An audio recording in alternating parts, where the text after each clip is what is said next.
Capítulo 2. Nuevos problemas de salud asociados a la polio. Este capítulo quiere proveer una vista general y una evaluación y gestión de los nuevos problemas de salud que están siendo experimentados por personas las que padecieron polio paralítica hace años. La primera sección de este capítulo presenta los criterios de diagnóstico del síndrome postpolio y algunos de los asuntos básicos que deben ser considerados en esa diagnosticación. Esto es seguido por una discusión sobre algunos de los factores de riesgo o variables de investigación que han sido identificadas y son generalmente asociadas con personas las cuales desarrollan el síndrome postpolio. Finalmente, hay un sumario de la estrategia general que muchos médicos utilizan cuando tratan de evaluar y hacer un diagnóstico diferencial individualizado sobre el síndrome postpolio para los pacientes.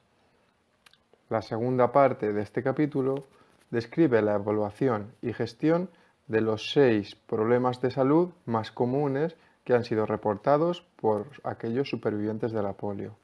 Además, una pequeña revisión de algunos asuntos importantes para aquellas personas que vayan a pasar por una cirugía, las cuales debían considerarlo, y un vistazo general sobre lo que se sabe a la hora de hacer un diagnóstico para personas con síndrome postpolio.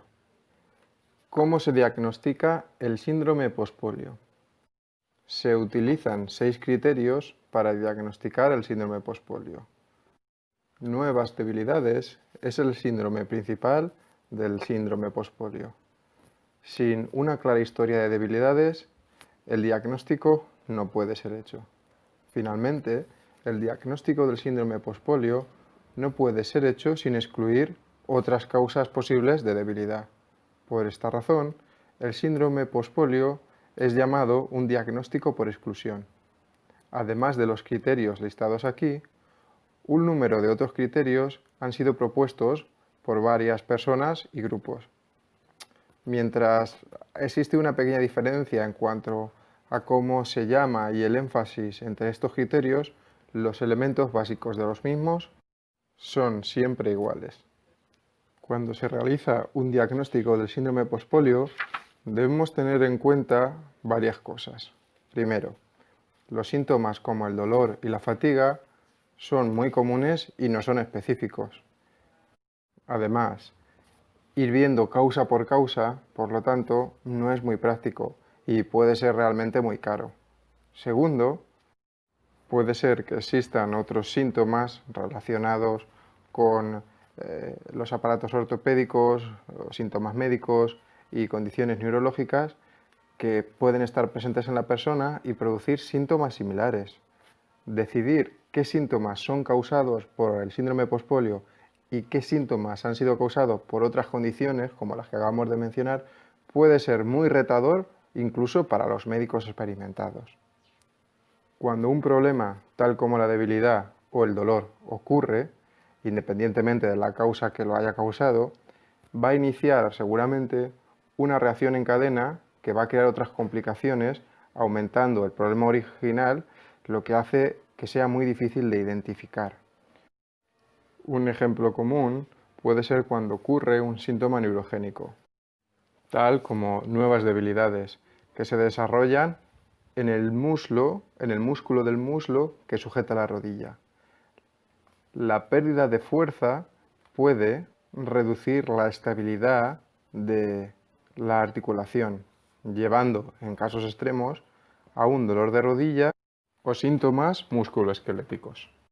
Para reducir el dolor, generalmente, la persona lo que hace es utilizar esa pierna menos, lo que lleva a una función disminuida que nace de la debilidad o, en algunos casos, que se aumente el dolor. Si este ciclo continúa, el problema original de la nueva debilidad, en la mayoría de los casos, se encuentra oculto por la presencia de otros síntomas que se han ido desarrollando. Por lo tanto, identificar el síntoma inicial puede llevar mucha paciencia y persistencia. El ciclo de síntomas de la pospolio comprende debilidad, fatiga, atrofia o fasciculaciones, que pueden llevar a dolor muscular o debilidad en las articulaciones, fatiga, afectaciones esqueléticas o biomecánicas y anormalidades, lo que puede llevar a que se disminuyan o reduzcan ciertas funciones de movilidad, lo que a su vez puede generar otros síntomas. Factores de riesgo para el síndrome pospolio. Un número de estudios han encontrado que las personas con más riesgo o con más posibilidades de desarrollar el síndrome pospolio son aquellos los que sufrieron una polio inicial muy severa y más particularmente aquellos quienes tuvieron pérdidas y que las ganaron en gran medida durante el periodo de recuperación.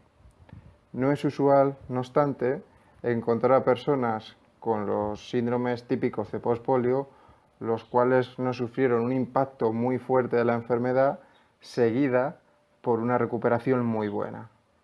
Esto es, que las personas que tienen más posibilidades de sufrir los síntomas de la pospolio son aquellos los que tuvieron una afectación muy fuerte cuando sufrieron la enfermedad o aquellos los que tuvieron una afectación muy fuerte pero luego de alguna manera se recuperaron bastante y ahora pues están empezando a sufrir los síntomas. Y dice que no es usual que aquellas personas que tienen los síntomas del síndrome pospolio pero que tuvieron una polio muy, digamos, media, no muy fuerte, y que se recuperaron mucho, no es usual que tengan pospolio.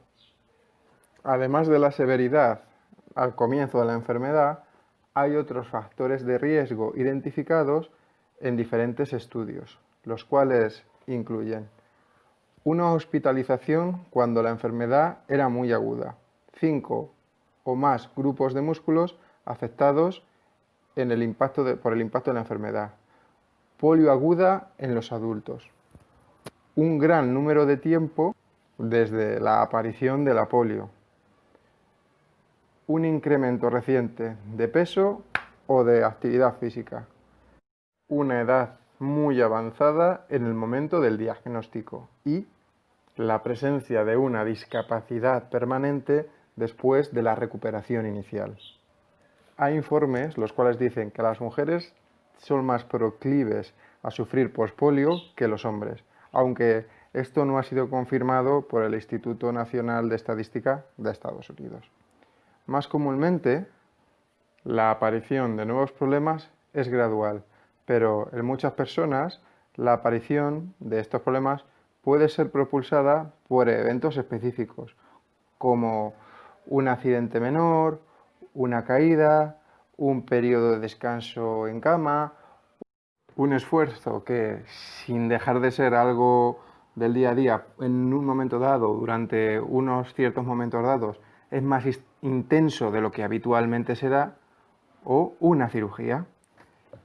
Lo normal es que las personas diagnosticadas de síndrome pospolio informen de que en el pasado o años antes este tipo de actos o acciones nunca les habían causado dicho descenso en la salud o en la movilidad, causando estas disfuncionalidades que están sintiendo ahora.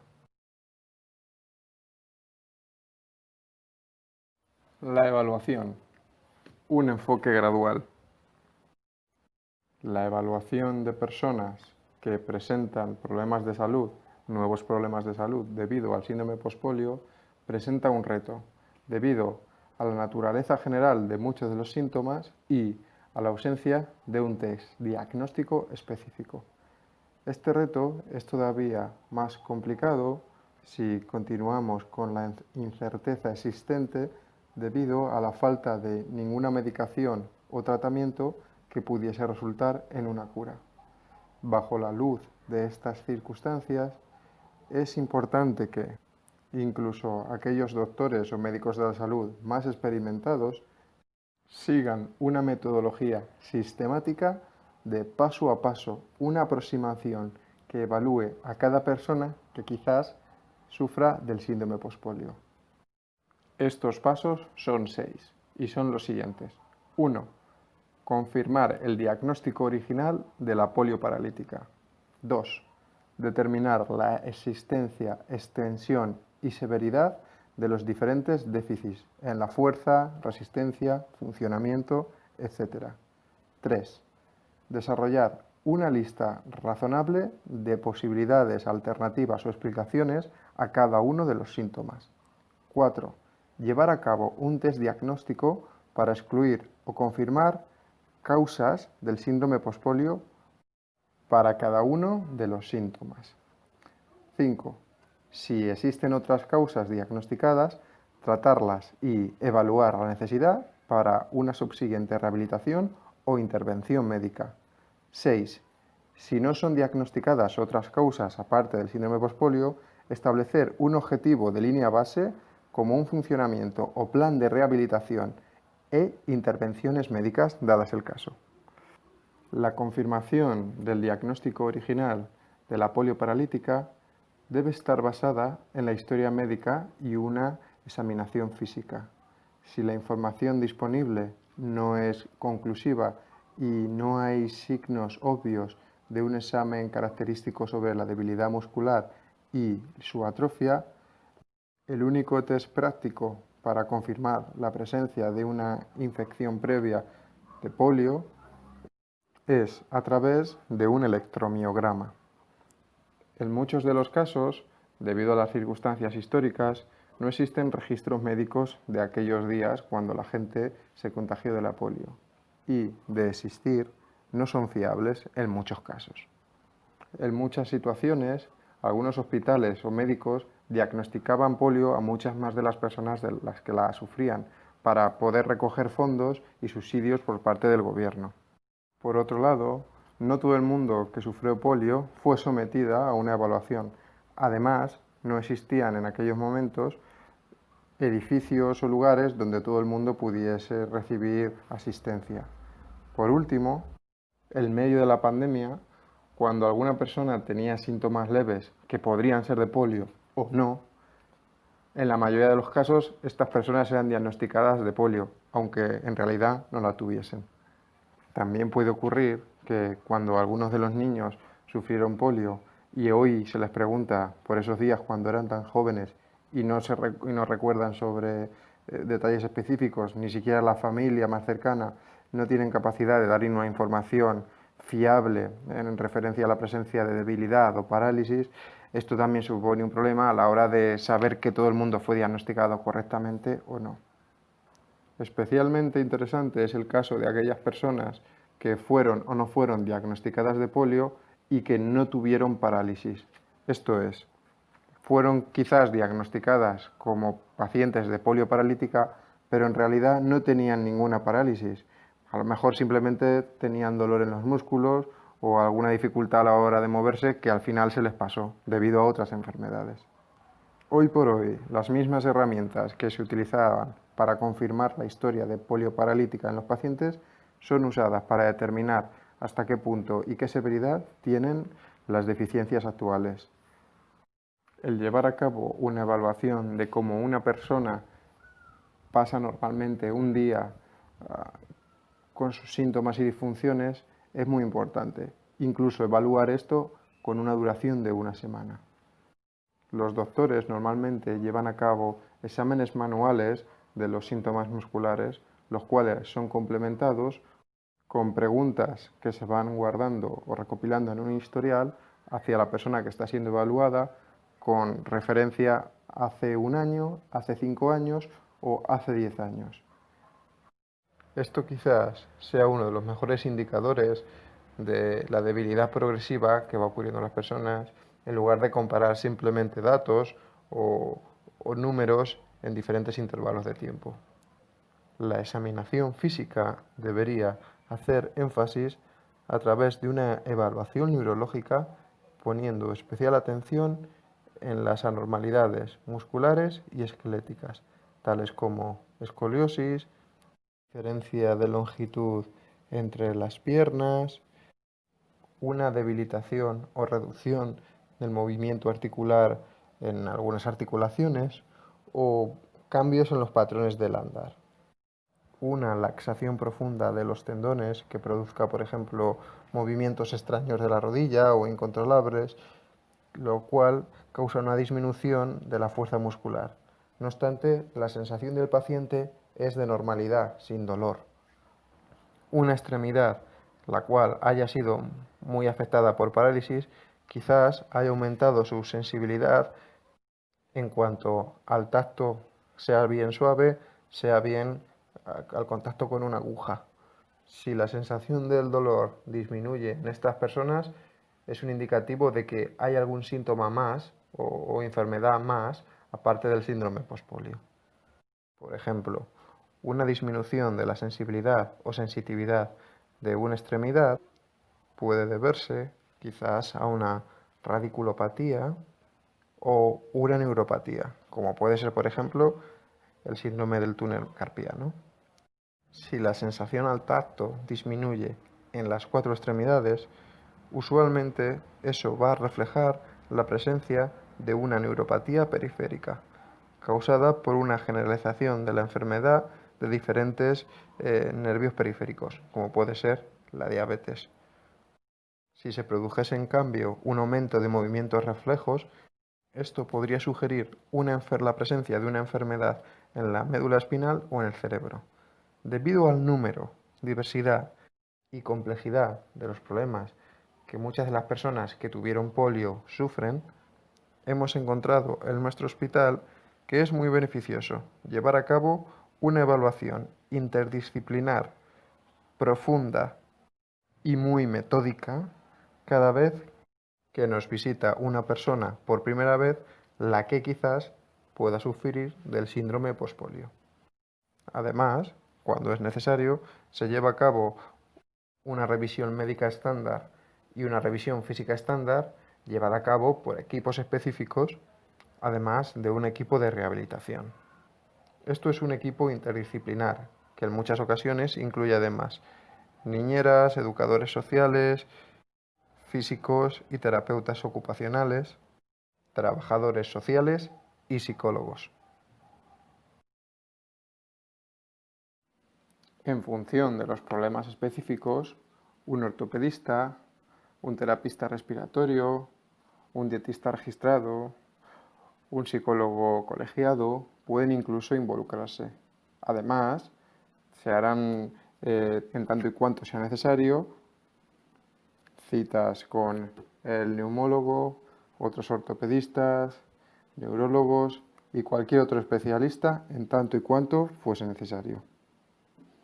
El llevar a cabo una evaluación por un equipo interdisciplinar de especialistas, los cuales tienen conocimientos y se sienten cómodos tratando la polio y el síndrome postpolio, puede ser muy útil a la hora de realizar un diagnóstico preciso, recomendando las intervenciones apropiadas y asegurando que los pacientes reciben un cuidado competente y eficaz.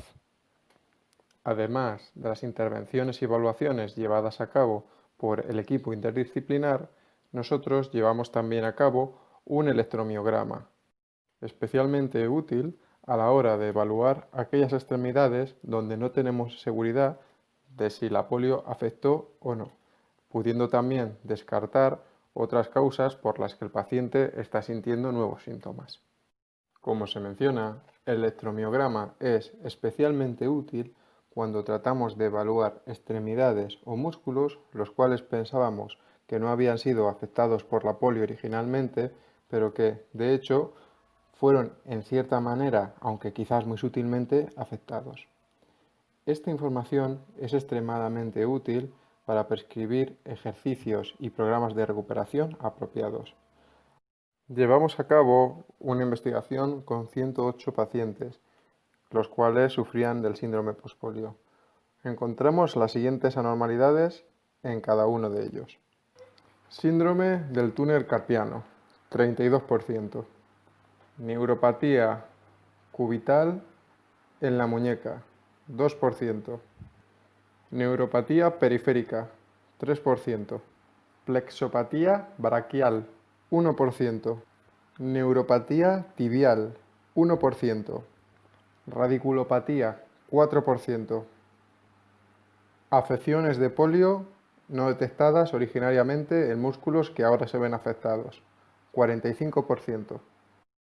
Basándonos en la evaluación inicial, un diagnóstico diferencial o una lista de posibles explicaciones alternativas que sean razonables se deberá desarrollar para cada uno de los síntomas prevalentes del síndrome postpolio. Los detalles en referencia al diagnóstico diferencial para cada uno de estos síntomas prevalentes son presentados más adelante en este capítulo. Como regla, nosotros no hemos encontrado útil realizar una batería estándar o un test eliminatorio para cada una de las personas.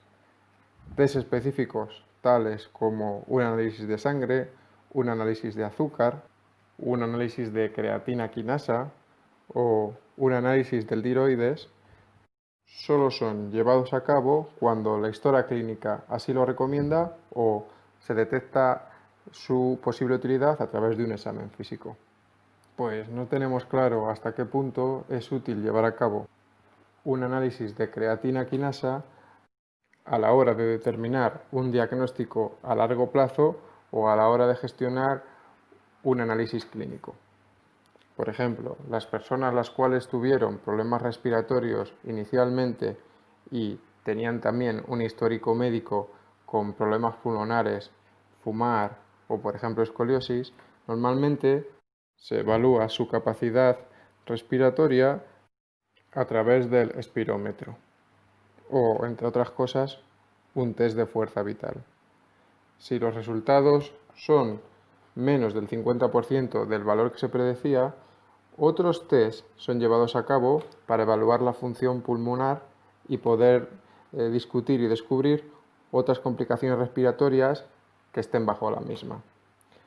Por ejemplo, aquellas personas con problemas en la espina dorsal son evaluados con una prueba de rayos X para detectar si tienen escoliosis o no.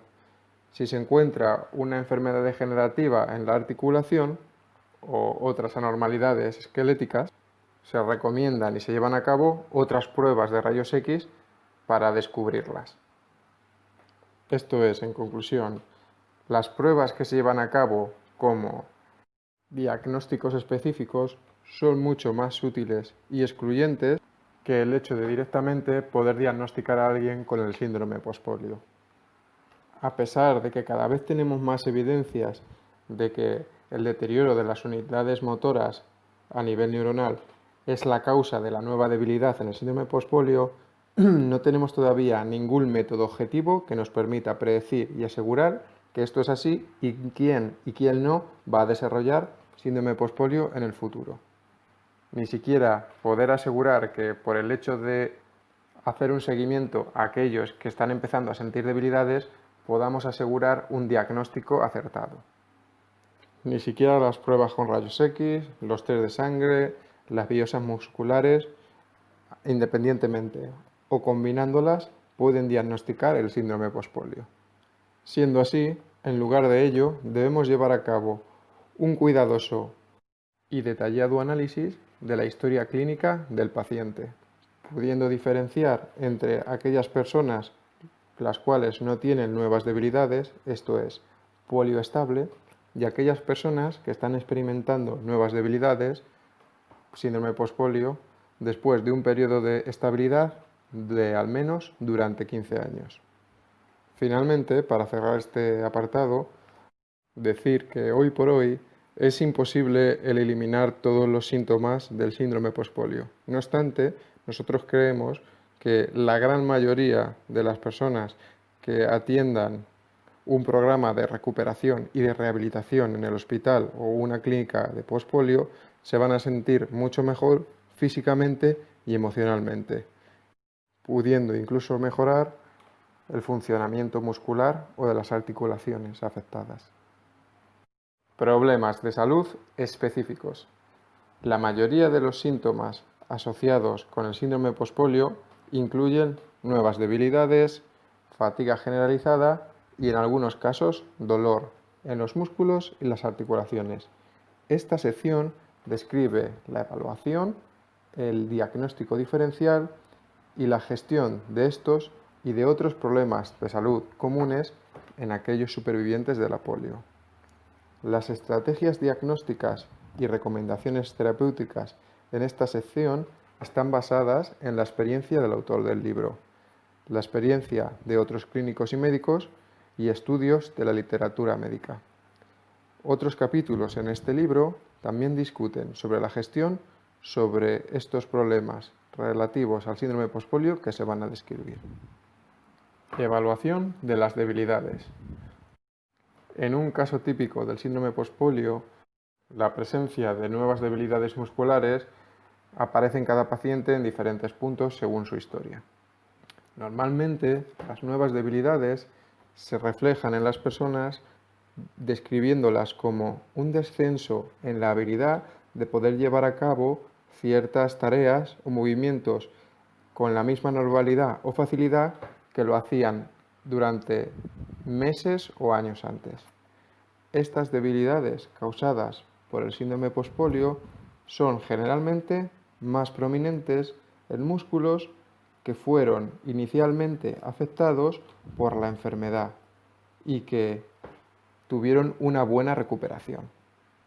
Asimismo, nuevas debilidades se encuentran comúnmente en aquellas extremidades o partes llamadas buenas, esto es, extremidades en las que se creía que la polio no afectó tanto o que no llegó a afectar, pero que de hecho afectó levemente o ligeramente y que dichos músculos han estado sobretrabajando durante años, compensando así las afectaciones de otras extremidades a la hora de andar, de tener movilidad y de llevar la vida día a día. Por definición, aquellas debilidades relacionadas con la polio no ocurren en los músculos que nunca fueron afectados por la polio. Como regla, la disminución de las funciones en aquellos músculos afectados por la polio tiende a afectar otros músculos paralelos que también más levemente fueron afectados, generando nuevas debilidades. No obstante, es una de las características de muchos supervivientes de la polio su habilidad de adaptarse con mucha normalidad y extraordinariamente, pudiendo llevar su vida con normalidad o con algunos músculos afectados que no obstante les han permitido llevar su vida durante todos estos años. Esto se debe a la habilidad del cuerpo y a la naturaleza del sistema motor de adaptarse y compensar aquellas deficiencias no convencionales en aquellos músculos o articulaciones donde la función quedó disminuida, compensándola con otra parte del cuerpo, llevando a cabo una posible movilidad. Es por esto que en el momento en el que surge el síndrome postpolio, cuando nuevas debilidades empiezan a ocurrir en aquellos músculos que habían estado compensando durante años las otras extremidades, tiene un impacto muy fuerte en la movilidad, reduciéndola en gran medida, desestabilizando este equilibrio que el cuerpo había generado durante tantos años. Es importante gestionar esto de una manera psicológica y física lo más proactiva posible. El llevar a cabo un examen físico a aquellas personas con debilidades relacionadas con el síndrome postpolio es muy útil a la hora de documentar la ausencia de otros descubrimientos asociados con otras causas. Por ejemplo, un test estándar de fuerza y la comprobación manual de la musculatura son fáciles de llevar a cabo y útiles a la hora de establecer una línea base de fuerza. Sin embargo, la evaluación manual de la musculatura tiene un valor limitado a la hora de poder monitorizar una debilidad progresiva a lo largo del tiempo.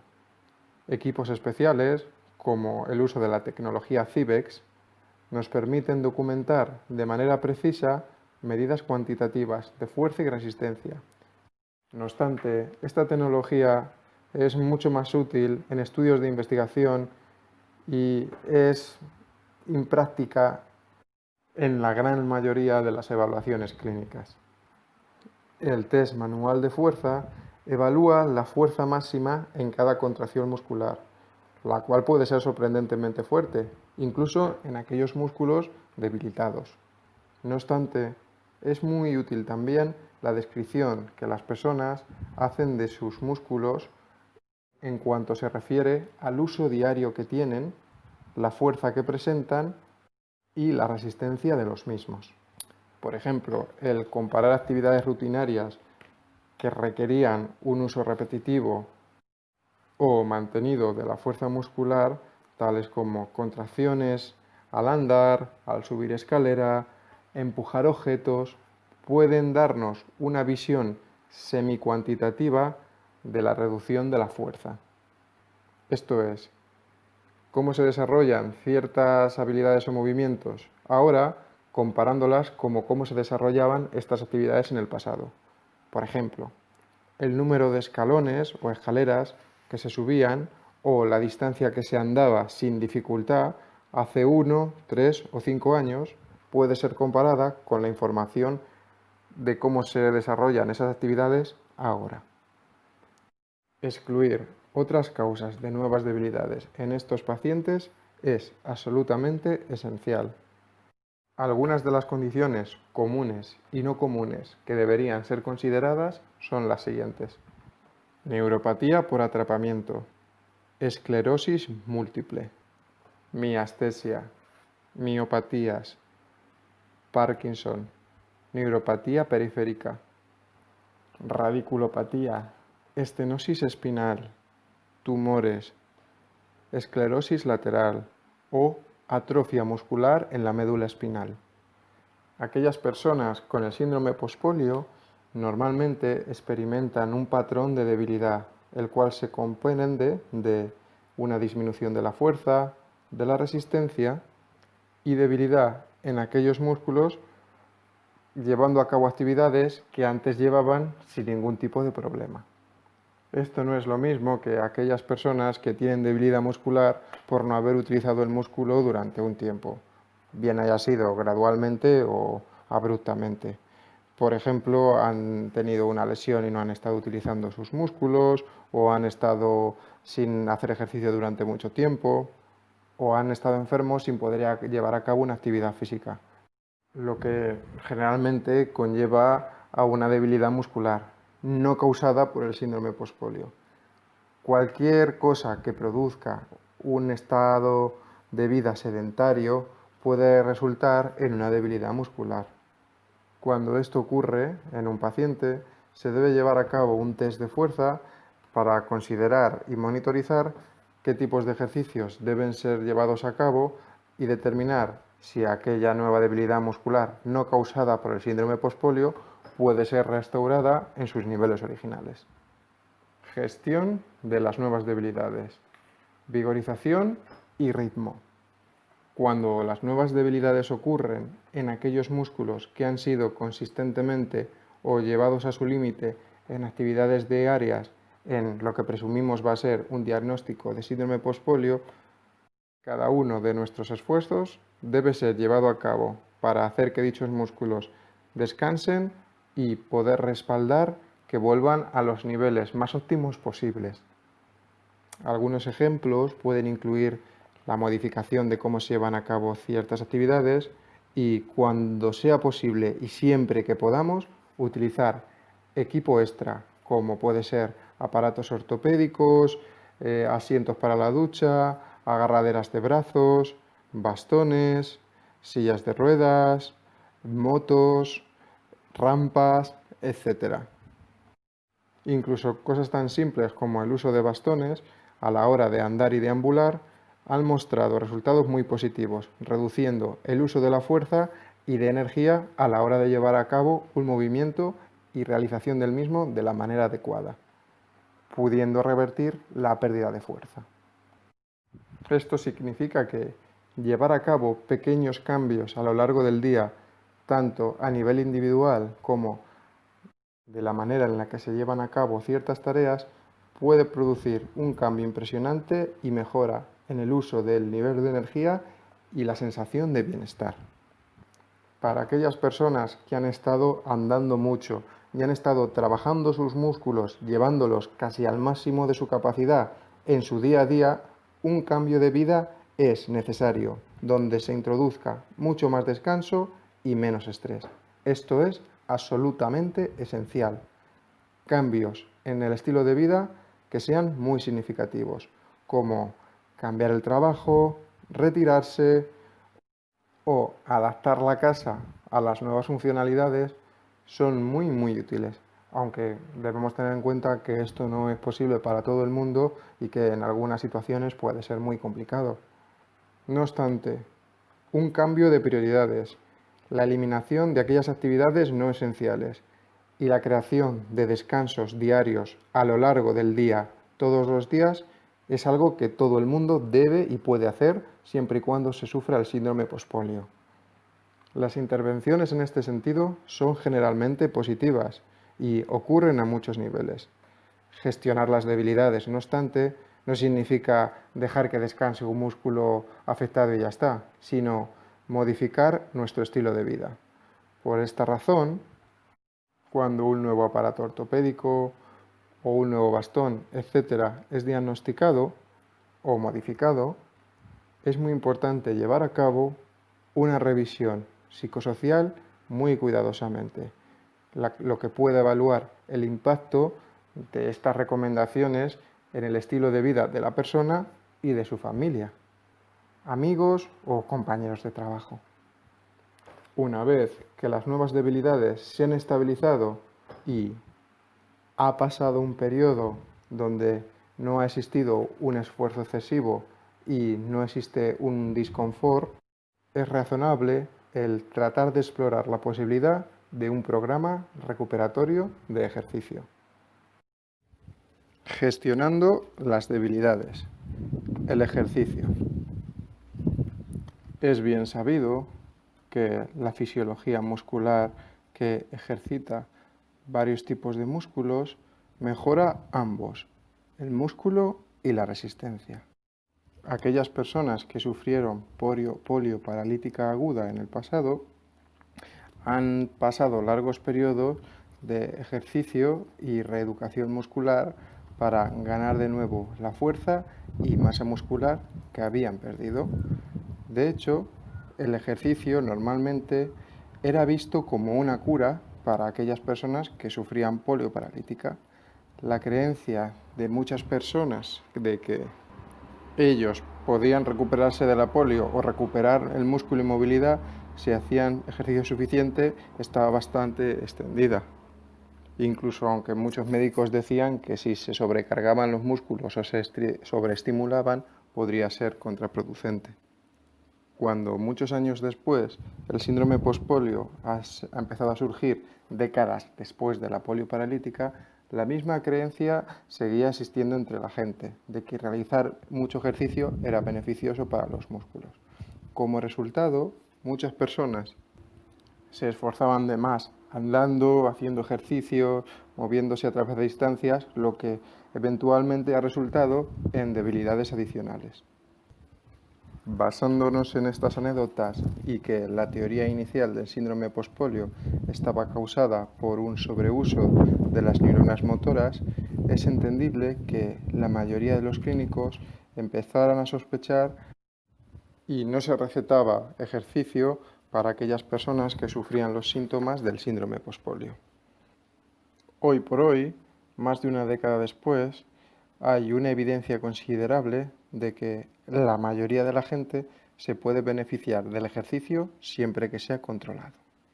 Para muchas personas, este nivel de ejercicio puede ser simplemente el hecho de realizar estiramientos suaves o algunos tipos de yoga. Para otros, sin embargo, puede ser algo más vigoroso e incluso incluir entrenamiento aeróbico, lo que para algunas personas y en ciertas situaciones se ha demostrado que de manera controlada puede ser beneficioso. Existe un amplio rango de opciones y es imposible prescribir una tanda de ejercicios que sea válida para todo el mundo. En lugar de ello, Vamos a tratar de dar una serie de principios generales y guías que pueden ser usadas por la mayoría de personas que sufren el síndrome postpolio, pudiendo así desarrollar un plan de ejercicios seguro y efectivo. Adoptando un plan de ejercicios individualizado y supervisado. Los planes de ejercicios deben ser supervisados inicialmente por un físico o un terapeuta, con experiencia en enfermedades neuromusculares, si no polio. El programa debe ser adaptado a las necesidades de la persona de manera individual, sus fortalezas y sus patrones en los síntomas que presente.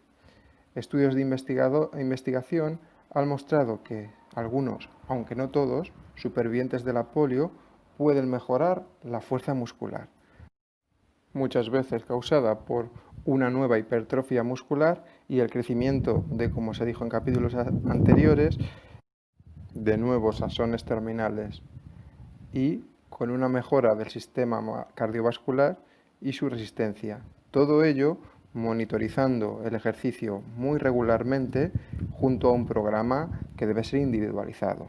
De hecho, algunos estudios han demostrado una mejora en la fuerza muscular en ambos músculos, los que tienen debilidad y los que no. Eligiendo el tipo correcto de ejercicios. Existen muchos tipos de ejercicios. Encontrar aquellos que son correctos para cada tipo de persona y para cada extremidad muchas veces toma un proceso de ensayo y error. Normalmente es una buena idea tratar de encontrar uno o dos o más ejercicios que pueden ser alternados, ejercitando músculos específicos un día sí y otro no. Por ejemplo, andar o ejercitar las extremidades bajas un día y ejercitar las extremidades altas otro día. Este tipo de programas provee un periodo de descanso para cada grupo muscular y una variación que mantiene un ejercicio general programado que a su vez es retador y se puede disfrutar. Como regla general, podemos categorizar la estabilidad de los músculos de 0 a 5, donde 0 sería un músculo sin fuerza y 5 un músculo con la fuerza normal. Aquellos músculos con grado de fuerza 3 o menos deberían ser protegidos mucho y no ejercitarse. Aquellos músculos con un grado de fuerza 3 o más pueden ser ejercitados con cuidado. Con un grado de fuerza 4 o más pueden ser ejercitados moderadamente y aquellos músculos con un grado de fuerza 5 pueden ser utilizados con más vigor, esperando una mejora. El hecho de realizar ejercicio debería hacer que la persona se sintiese bien, físicamente y psicológicamente, o en ambos. Incluso si la realización de actividades como estiramientos o yoga no causan el suficiente impacto para mejorar la fuerza muscular de la persona que lo realiza, mucho menos el sistema cardiovascular, no obstante, debe dar un bienestar psicológico, psicofísico a la persona que lo está haciendo y al fin y al cabo se crea una rutina de ejercicio que siempre es algo positivo. Escuchando a tu cuerpo. Evitar el dolor, la fatiga y la debilidad son señales que los músculos dan cuando están siendo sobretrabajados. Un breve periodo de fatiga o un dolor muscular que puede extenderse entre 15 y 30 minutos después de ejercitarse puede ser normal. Síntomas que duran más de 30 o hasta 60 minutos reflejan un sobretrabajo muscular y posiblemente una lesión. Si es eso lo que te ocurre, reduce el ejercicio o para. Ningún ejercicio que cause una debilidad adicional es positivo y debe ser abandonado inmediatamente. El ritmo del ejercicio. Los ritmos de ejercicio que han demostrado ser más seguros y efectivos son aquellos que mejoran la fuerza muscular. Los intervalos de ejercicios pueden ser muy cortos, por ejemplo como 2 minutos o 5 minutos, alternándolos con intervalos de descanso de la misma duración. Síntomas secundarios pueden ser la fatiga, la cual se puede reducir según las personas se acostumbran o se habitúan más a realizar los ejercicios, lo cual le genera menos esfuerzo, pues el músculo se acostumbra. Utilización de los mejores músculos. Normalmente la polio está focalizada en ciertas partes del cuerpo. Es una enfermedad asimétrica que refleja diferentes cantidades de debilidad en diferentes extremidades. Las extremidades menos afectadas o aquellas que han sido completamente no afectadas por la polio pueden ejercitarse, mientras que aquellas que han sido más afectadas no deben ejercitarse. Por ejemplo, si solo las piernas fueron afectadas, entonces los brazos pueden usarse con fuerza en algún programa que incluya, por ejemplo, natación o la bicicleta. Normalmente las piernas adquieren ejercicio suficiente en las actividades diarias, tales como andar o ir de un lado para otro. El uso de la hidroterapia. La hidroterapia era el ejercicio que la mayoría de las personas elegían cuando se recuperaban de la polio en el hospital. Y es todavía una terapia excelente. La flotabilidad que se produce cuando estamos en el agua permite que la gente realice movimientos que no pueden hacer cuando se está en tierra firme. Por ejemplo, esto ocurre con mayor afectación en aquellas extremidades debilitadas, las cuales pueden movilizarse, por ejemplo, con el uso de flotadores o manguitos. Para otras extremidades, la resistencia del agua provee un trabajo que puede ser muy adecuado para desarrollar la resistencia y la fuerza en la persona. Las principales desventajas del uso del agua como terapia es que la temperatura no puede ser quizás la adecuada para todo el mundo y quizás no sea fácil encontrar piscinas con agua termal o caliente para todo el mundo o en caso de necesidad. Además, las superficies alrededor de las piscinas suelen ser muy resbaladizas y no todas tienen accesos adecuados, lo cual puede ser muy peligroso para una persona que no dispone de una movilidad absoluta. Calentar y enfriar. Al igual que ocurre con cualquier programa de ejercicios, un calentamiento seguido de un estiramiento debe ser hecho cada vez que se ejercita, mejorando la flexibilidad y reduciendo la posibilidad de lesiones.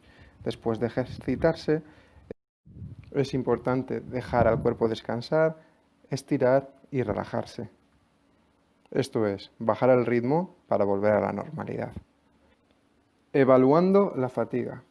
Como se menciona en el capítulo 1, la fatiga no puede ser especificada muy exactamente, pudiendo tener una gran variedad de causas. Además, la gente normalmente utiliza la misma palabra, es decir, fatiga, en muchos casos. Por ejemplo, para algunas personas, fatiga significa una fatiga muscular o debilidad, a lo que llamamos fatiga periférica en la literatura científica. Pero para otras personas, la fatiga se refiere a una sensación generalizada de todo el cuerpo, lo cual en la literatura científica se denomina fatiga centralizada.